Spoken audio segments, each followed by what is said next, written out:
ಇವಾಗ ಈಕ್ವೇಷನ್ಗಳನ್ನ ಆಪಲ್ವಲಿ ಹೇಳ್ತೇನೆ.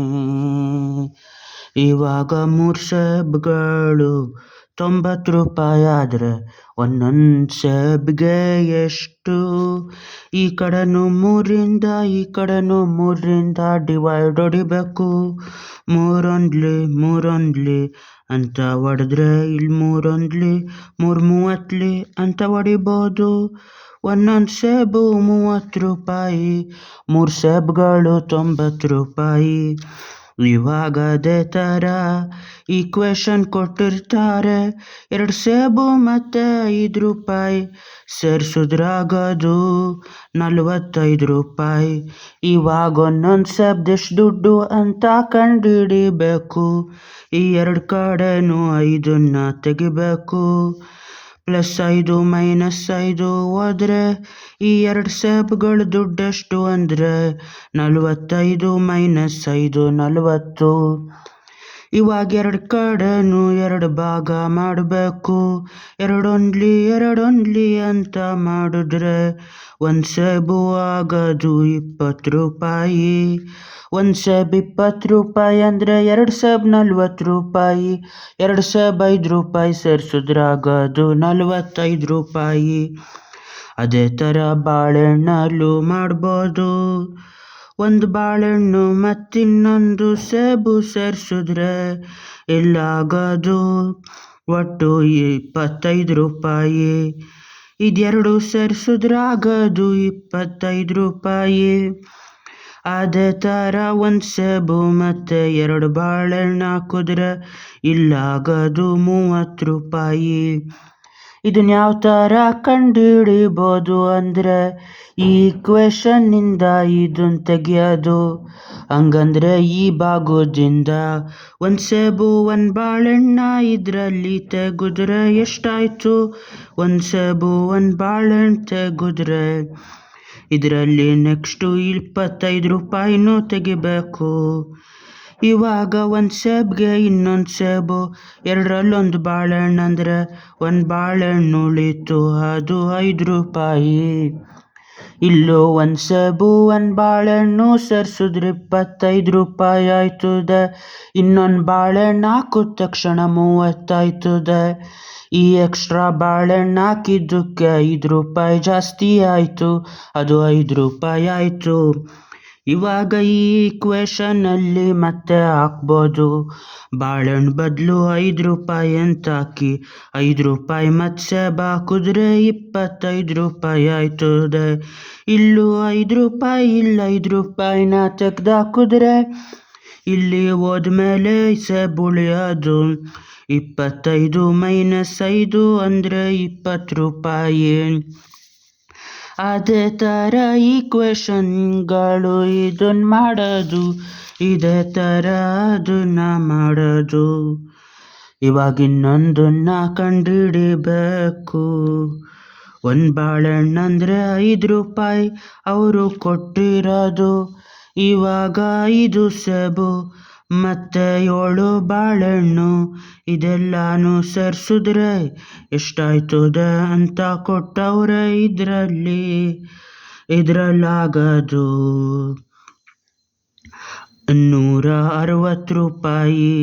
ಇವಾಗ ಸೇಬೆಷ್ಟು ದುಡ್ಡು ಅಂತ ಕಂಡುಹಿಡಿಬೇಕು.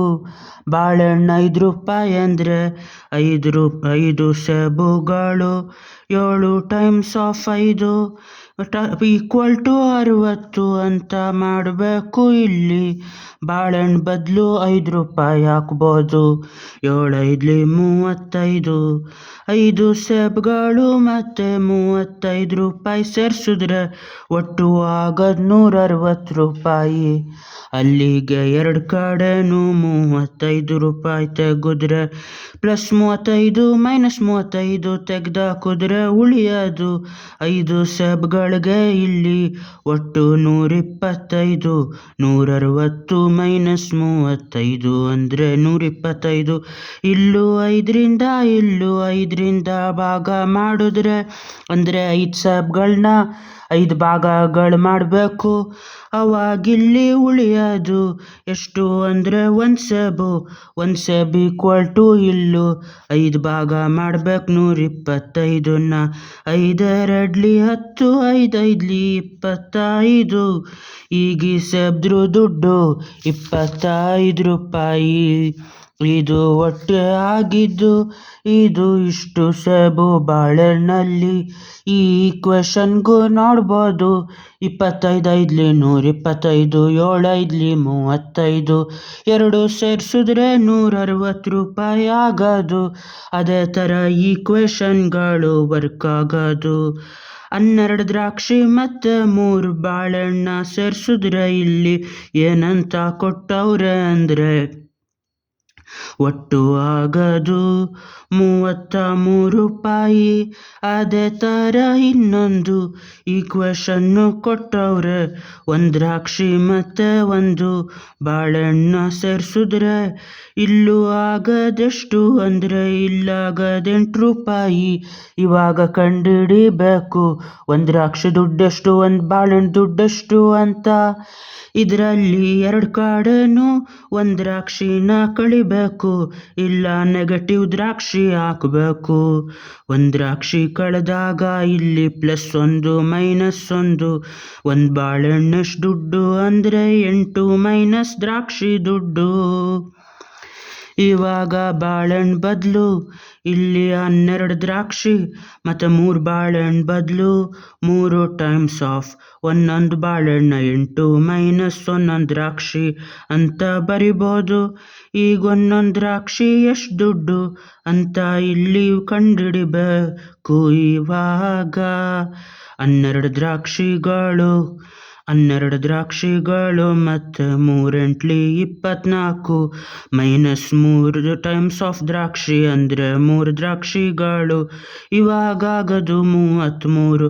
12 -3 ಅಂದರೆ 9 ದ್ರಾಕ್ಷಿಗಳು +24 ಅಂದರೆ 33 ಉಳಿತದೆ. 2 ಕಡೆನೂ 24 ರೂಪಾಯಿ ತೆಗೆದಾಕಿದ್ರೆ +−24 ಇಲ್ಲುಳಿಯೋದು 9 ದ್ರಾಕ್ಷಿಗೆ 33 -24 ಅಂದರೆ 9. 9 ಭಾಗಗಳು 2 ಕಡೆನೂ ಮಾಡಿದ್ರೆ 9 ದ್ರಾಕ್ಷಿ ದುಡ್ಡು ಎಷ್ಟು ಅಂದರೆ ಒಂದೊಂದು ದ್ರಾಕ್ಷಿ 1 ರೂಪಾಯಿ. ಬಾಳೆಹಣ್ಣು ದುಡ್ಡು ಎಷ್ಟು ಅಂದರೆ 8 ಬಾಳೆಹಣ್ಣು ದುಡ್ಡು ಎಷ್ಟು ಅಂದರೆ 8 ಮೈನಸ್ ದ್ರಾಕ್ಷಿ ದುಡ್ಡು ಇದು 7 ರೂಪಾಯಿ. ದ್ರಾಕ್ಷಿ 1 ರೂಪಾಯಿ ಮತ್ತು ಬಾಳೆಹಣ್ಣು 7 ರೂಪಾಯಿ. ಇದೇ ಈಕ್ವೇಷನ್ಗಳು.